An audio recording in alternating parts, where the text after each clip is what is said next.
waxbaa jira aad hadda isku dayayso ood ka fikirayso ood isleedahay niyo tanaan isku dayaa tanaan rabaa inaan ka shaqeeyo tanaan waxbaa jira aad isku dayayso oo kulama qaadanayaan it's okay inaan lagula qaadani waa sax waa albaabka laga galo suurtagal ahaanshaha waxaad ka fikirayso that's the way haddaad marka koowaad ba yes maqasho next day ma shaqaynaysid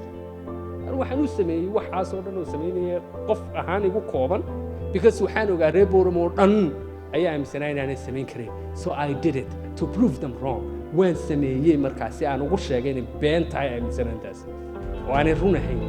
oo ay saxdu tahay in qofkii dadaala ee shaqeeya ee karti leh ee maaragtay dariiqeega hayaa inuu natiijo keenayo waa ballan kowniya waa sunne ilaahi oo ilaahay dhigtay adduunyada ninkii dadaalay dariiqeegii soo maray inuu helayo